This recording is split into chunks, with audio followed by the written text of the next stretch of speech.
Hey there, survivors. Rosanna Novice again with Mind Shift Thrive Global Ministries. Welcome back to another phenomenal episode.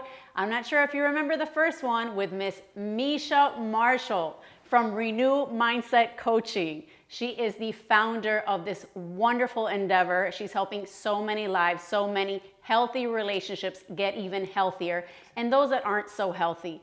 So this time around, I want to talk about something that God put in my heart, as a matter of fact, kind of like 10 minutes ago. Oh. Yes, and it's a much needed topic that needs to be discussed and addressed. Okay. And it's communication. Oh, okay, yes, okay. Yes? I'm ready. That is so huge. Huge, huge, huge. Yes. So for survivors, I will tell you, as a two-time survivor myself, I would keep a lot of things in. Mm-hmm. And be afraid to express for the need to please. Mm-hmm. And I'm sure a lot of survivors that are working on thriving are working on this much needed topic. So diving into this one thing that we struggle with on a daily basis, because when we want to please, at least from my end and from the survivors that I've spoken to, it's hard to be honest and kind at the same time and let people know where we stand with confidence, mm-hmm. and knowing, be grounded mm-hmm. in what we want to say and how we should say it. Mm-hmm. So if you can talk a little bit about this hot topic. It's a good one. Honestly, the first thing that came to mind was there's this book called Boundaries by John Townsend, and I'm pretty sure it's in this book. What I loved was that he kept saying, test it in a safe environment, right? Because that's a big step, and especially if you're talking about a relationship that's already not healthy. Right. Right, so how do you start building confidence in being able to vocalize your needs, your wants, your thoughts, right? Yeah. And you have to start where it feels safe to start. Correct. That could be a cashier, right? Yes. Where you're just saying, no, I didn't want that. Can you please take that back, right? And then it could also be a coworker that you feel is safe, where you can just start learning how to communicate your thoughts and your feelings appropriately for the situation.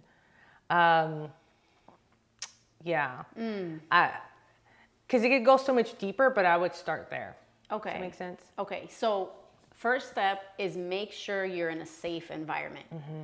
Obviously, we're talking to survivors. Mm-hmm. Now, there are some that are victims that are still in this abusive relationship. A word of caution, you need to be extremely careful, because the partner that you're still with who is abusive is very volatile and controlling and manipulative. Right. So we don't know if by expressing ourselves, it will exacerbate the situation. So this is coming from a place where you are already starting to heal and you are wanting to improve your communication skills with your family and friends that are helping you through this difficult time. Right. Because one of the patterns I definitely see, if somebody is in a toxic relationship, more often than not, they saw it imitated somewhere else, likely their family, right? So even though there's a loving relationship with family and there's maybe a loyalty that comes with family, they're not always the right person to talk to. That is true. So that's why I say find somebody that's safe. So even if it's not in that relationship dynamic, you need to start somewhere where your skills can actually be honored, respected, and honed, right? Mm-hmm. Because your environment matters. And if there's somebody out there who is not for you or your growth, or they're still working on their own stuff, it's very discouraging to take that step and be so vulnerable. So make sure you are aware of that, who you want to be the first person that you express a thought to, or maybe you see somebody that models such great communication, and you can start there. It could be somebody at your church. I really love the way you talk to them. Can I watch you? Do you have any tips, can we practice together? Like whatever that is for you, be open to allowing God to lead you to something like that, because it might be the one thing that ends up being incredibly impactful. I love that. Yeah, finding someone that you look up to and being forthcoming. Can you help me out with this? Yeah. All right. Can we do okay, so we have a game towards the end of this episode, but we're not there yet. Okay. And I just kind of spontaneously wanted to do a little quick communication exercise that maybe you use with a couple, but could we use it with just me and you, like bouncing off of each other, like if we can come up with a scenario or a situation, like a little conflict, a hurdle, and then you say something, I say something back. Yeah. Okay. So I'll lead in with this. One of the biggest issues that couples have is they start their conversation with a harsh startup. Do you know what a harsh startup is? You maybe using or I can't stand this, or something like where the emotion you is like, never wash the dishes. I always have to pick up the kids, right? Like it's because of you that we're in this situation. Like that is a harsh startup, and it often triggers people. So either your partner's going to walk away, they're done listening to it, or now you guys are in a screaming match. Yeah. Right? Pretty much. Yeah. That sounds like I've done that before. I think we all have. Yeah. And people have done that to me too. Yeah, so you have to be aware of how you're going to start it. So you would want to start it with a soft startup. So we could start if you want to have a little. Okay, so let's say I'm bothered by, I don't know, let me think really quick. I'm bothered by that you always see, there goes, oh, I just caught myself. Because I'm trying to create a scenario of conflict, but I just started thinking, oh, she always does something. But in reality, that may not be true. I mean, realistically, that's not true. We don't always do this one thing, right? I mean, the whole point of this is going to be awareness, right? Yes. Because it gives you another way to talk about something that needs to be talked about. Correct. Right? Correct. Okay. All right. So we go to church together, right? And scenario, which this is not like realistically the case, but I'm just kind of coming up with something. Let's say that we meet at church, but you come in late and I wait for you. So we're 5 minutes in. Okay. And in order for us to be together, of course, I want to wait for you so we can sit together and whatever, and then have lunch later after service. Now I have to address the situation because I want to get there on time, right? Okay. And most of the time you do show up 5 minutes late. And I want to make sure that I'm there on time. So I'm going to go for it. Okay, I'm going to go first. I'm like, hey, girl, okay, I made it. Hey, Meisha. Okay, you ready to go? Let's go. Come on. We're already 5 minutes late. Like, that's what I would normally do. That would be my go-to. Like, oh my gosh, we're okay, late again. You switch. So you say, hey. Okay. Hey, Meisha. Yay. We're going to church. Why are you always late? I'm so stressed out. I wanted to be there 5 minutes ago. You do this all the time. I'm not always late. That's you not true. You are. That's not true. I'm tired of this. Like, I really want us to have a good day and have lunch. But it feels like you ruin it every time. Really? I ruin it? Yes. What's 5 minutes? It's not a big deal. The worship team goes on for like 20 minutes. It is a big deal to me. Okay. Dang, let's go. Yeah. I don't know. Was this like pretty good acting? I'm going to give us a high five. A 10. Okay. 10 stars. Okay. Yes. So let's do what a soft startup would be. Okay. Just really quick, I want to tap into my feelings. Sure. Because I value our friendship. And then now I'm going to walk into church feeling like some kind of way. I'm going to feel bad because we just got into a spat. So I'm going to now listen to the message that Pastor Lee. You're going to be all struggling because you've been in your feelings, right? Yeah. Okay, and that happens. But go back to, I don't want to sidetrack So now let's do what a soft startup, okay? Okay. So, hey. So you want me to do it to you? Yeah. All right. Hey, girl. We got to go to church. Oh, see, no. I didn't do a Just say, hey, startup. girl. Okay. I'm with you. Hey, girl, let's go. Come on. Hey, I really want to talk to you about something that has me feeling like not as respected as I would like to, and I know that's not how your intentions. I know we're already running late. Can we talk about this after service during lunch? Like, would you be open to that, or should we just be late now and just have a quick conversation? Like, what would be your preference? Oh, okay. So give me the option to make that decision, because you want to make sure you're telling me how you feel right in the moment instead of holding it in, right? Okay. All right, that makes sense. So you're like, hey, just starting slow, but letting me know how you feel. And maybe I know that you might get in your head and we have to go to service. And if we just talked about it sooner, you'll feel better. Or you might be like, no, I'm good. Let's talk about it at lunch. Okay. Right? Okay. Well, knowing me, I would want to know like right now. Yeah. So, all right. So let's continue like a quick conversation. You know what? Our friendship's important. It's okay. They're still going to be singing, but I want to make sure she's good and I'm good when we walk in. So I would do it like this. So if you said, okay, let's talk about it now. So I'm like, okay.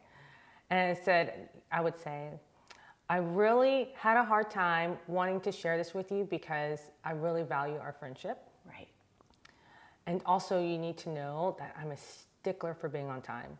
So it really kind of hurts my feelings, and I feel like all this build up, and I don't really know the best way to handle it, and I didn't know how to talk to you about it. Like, you know, what are your thoughts? Yeah, what are your thoughts? Okay, so bring it back to me. Okay. Yeah, and obviously I wouldn't want you to feel uncomfortable. You wouldn't want me to feel uncomfortable. So the option would be like, I need to try harder to make sure we're on time, because realistically, it's a social gathering. And in the American culture, timeliness is important, right? And we're both here in America. So culturally as well, and I went out of my way to make sure, or you went out of your way to make sure you're on time. All right, I'm gonna do better next time. I'm gonna be more aware. Like, that's what I would tell you. I need to be like more conscientious and schedule have this time management situation together, because you've obviously told me that it is bothering you, and you are a stickler for time, and I know that about you. So I wasn't aware, and I'm sorry. Right. So and then that would feel good, right? Yeah. So I would say this. I'm going to go back to, I know we didn't introduce it this time, but NLP, the neuro-linguistic programming. Yes. So they have presuppositions, basically things that me as a practitioner, I'm going to teach my clients, and I'm going to live by the assumption of something that builds people up or brings value or resources, right? So one of the things is the law of requisite variety. And that just means this. Break it down. I have more than one option here. If this conversation was a GPS, there's more than one way you can address me, right? Correct.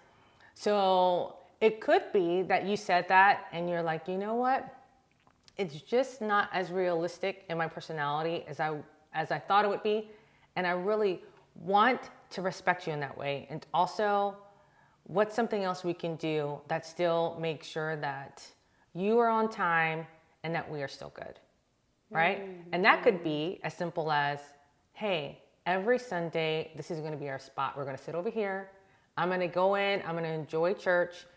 I will save you a spot, right? You come in whenever you come in, and we'll go to lunch. I see. Right? So there's more than one way to go about it. So, okay. So if you were to try that, I would say be kind and gentle to yourself if you need to readjust. Because God gives us that ability. Absolutely. Right? The boundaries. We have the freedom to choose. Well, now I feel like I have to be there.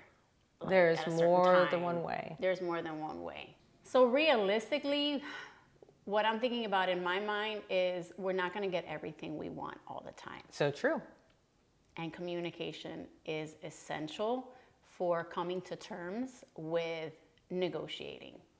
Yeah, it's a very bonding experience. People run from it because they don't think of it that way. But when you recognize that, no, the conflict, it allows us to get to know each other on a deeper level. And at the end of it, you should come away with deeper respect for people as well, right? So yeah, you may not get everything that you want, but when you approach conversations with a soft startup, you will go away feeling much better about the situation instead of running in your mind all the things you shouldn't have said just to win the argument or whatever it was, right? Or lack thereof. You didn't say anything. You didn't say anything, it. and now it's just building and building and building, Yes. and that always builds a wedge or blows up, right? Yeah, builds a wedge or blows up. Yeah, great, thank you. This You're is welcome. Beautiful. Another wonderful tip: communication. We went through a little role play, which was really important because I feel that sometimes we watch a podcast or we listen to something or we read a book, but we don't know what it looks like.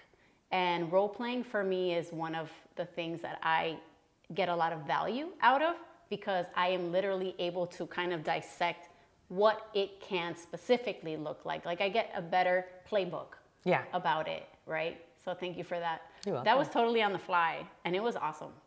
I like communication. You're really good at it. Okay, so we're ready for the game? Okay. All right, cool.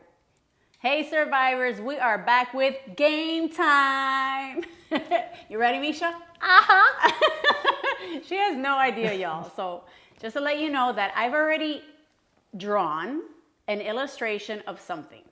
Now, this is a communication game, which means I need to either tell a story or describe what I've drawn. The object of this game is for her to replicate through my communication skills and her listening skills, because communicating is both listening, active listening and active speaking. So as specific as possible. Am I defining communication correctly? Am I off on something? Sounds good to me. Okay. All right. Ready? I'm going to show you. But before I do, we need Meisha to close her eyes. Oh, boy. Don't peek. Okay. You got to zoom in on that one, Mr. Camera Guy? We can do it in post, so we'll be good. All right, cool. This is it.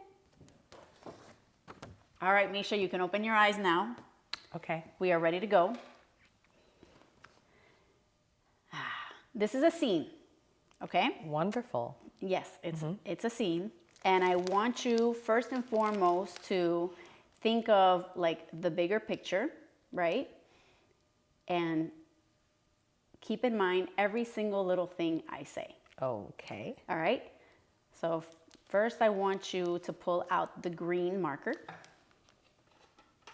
Okay. And I want you to draw a hill starting 3/4 of the way up from the bottom and stretch it all the way, meaning the top is going to be like at the middle of the page and then coming down at the same level as when you first started.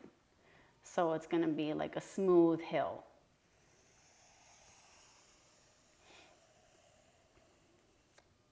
Okay. Perfect.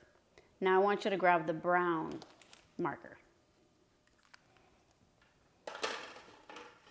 Got it.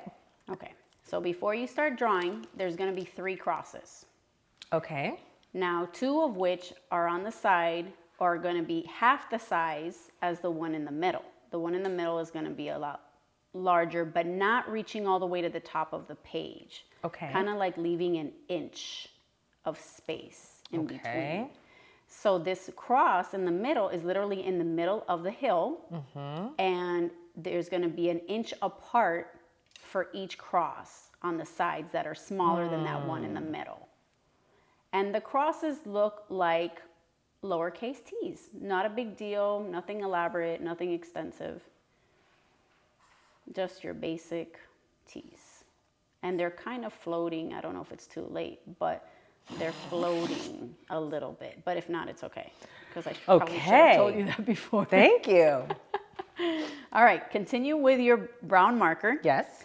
And on the right side of your paper, you're gonna draw a cave. Now that cave is gonna start like 3/4 of the way past that small little cross, like an inch apart from that small little cross, where you would touch your marker on the hill, on that green, and then extend it towards the end of the paper. Like squiggly, because you want to depict the textures and grooves of the cave. So it's like a squiggly, not so kind of cave. I don't know about this one. Yeah, it's in the corner of the hill, and it's going to be on the right-hand side, and it's not covering the whole entire paper. It's more like the top of the cave is almost like the top of that hill, the middle part of that hill. And you're just arching it, and then you're bringing it all the way down the paper on the side, closer to the end of that hill, just to close off that cave. Okay, I don't know about this. Okay. That's okay. Yeah, this is our communication, right? All right, so in this cave, there's an opening. And that opening is at the bottom, which is closer to the hill. And you're just gonna make like a number 7 in a way, like if you're looking at the paper, like I can't use my hands. So you're connecting that brown marker from the tip of that hill, from the green hill, and then just arching it a little bit and bringing it downward to make it like an opening for that cave. You said a number 7, right? Yeah, but that 7's real smooth on the edges. There's no sharp corners. It's just going bing. Leave it. Okay. Perfect. Now there's going to be a gap. There's going to be some space in between that opening and the top part of the cave. Do you see there's some space there that you're working with? Sure, yeah. Okay, you need to draw a coffin. Okay, now I don't know how to draw. My drawing is very poor, but that's okay because I'm drawing a coffin. You're going to draw a coffin, but I'm going to explain to you how to draw this coffin. You are going to create a rectangle, a small rectangle. Where is it going to be placed? And it's going to be placed right above the opening. So you have enough space. A small rectangle. Yes, and it's about 1 inch wide and 1/2 inch tall.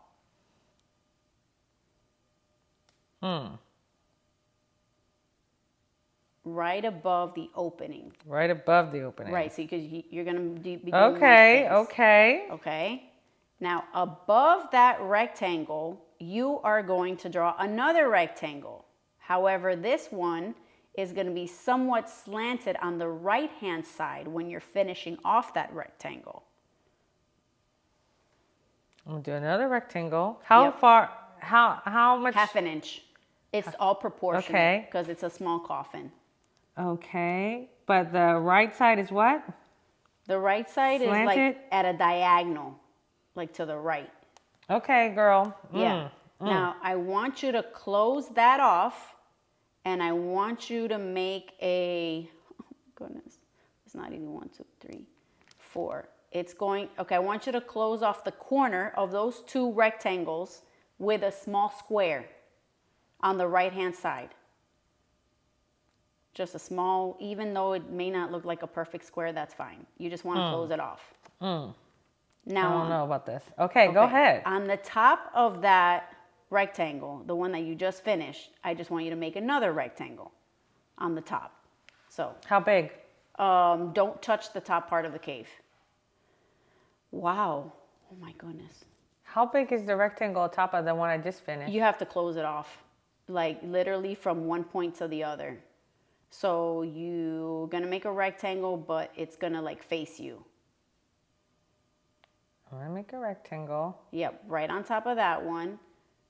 And this whole time, all the shapes have been rectangles? Yes, except for that square that I told you about. Oh, Lord, help me. Okay. I'm not going to get... This ain't looking good. That's okay. Mine looks really bad. I'm not going to get into too much detail. I want you to draw a stick figure of Jesus on top of this cave, okay? However you... unless you know how to draw Jesus. I can't. No. I do a stick figure of Jesus.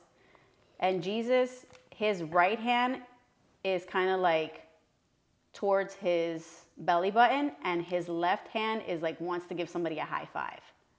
Is this anywhere near the rectangles? It's on top of the cave. So you have enough space on the top right. All right, so to make a big Jesus. I'm making Jesus. Big one Jesus. hand's on his belly button. No, like one hand on the side of his belly button, outside. Okay, I did it. That's fine. I did it. You done? I feel like Jesus has long hair. And got it. He's got a smile and 2 beady eyes.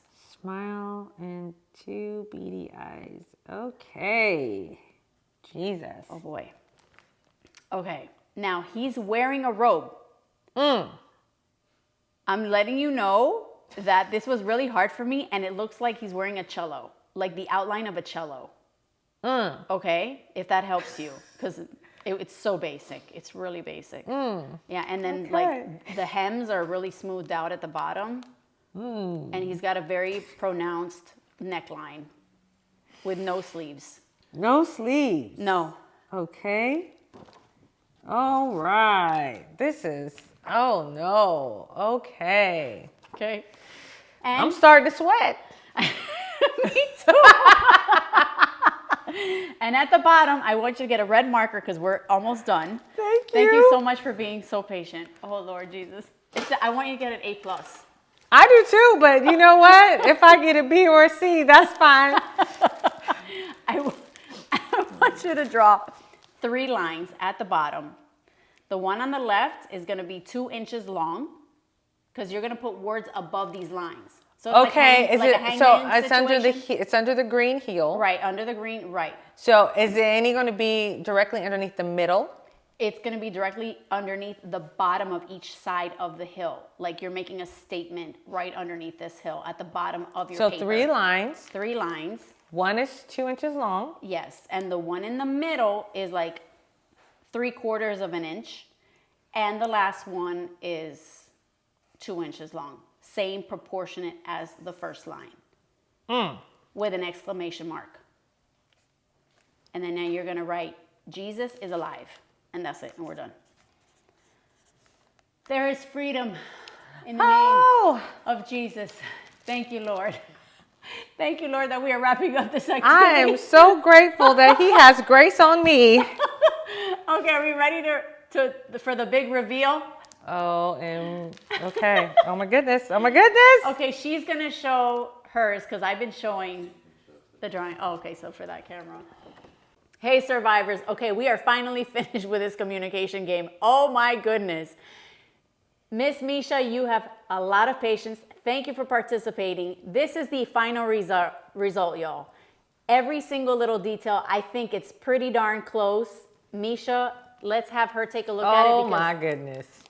What do you think? Oh. Oh. Let's celebrate the positives, right? Well, you know, the heel and the crosses. Yes. Not bad. Right. You know, Jesus is alive. Okay. Yes, there you go. I had a really hard time with that cape, and it shows. And I love your Jesus. You love my Jesus? Yeah. Where's your Jesus, honey? Right here. Oh, he's in the cave. Is Girl, he in the I didn't know cave? what to do with those rectangles. You're going to have to do some editing. Oh my goodness.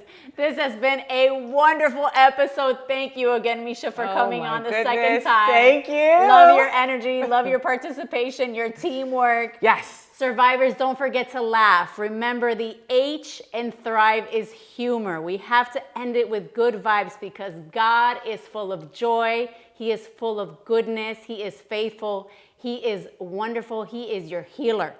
Again, Rosanna Novice with Mindshift Thrive Global Ministries. We love you, and until next time, y'all, take care and be safe.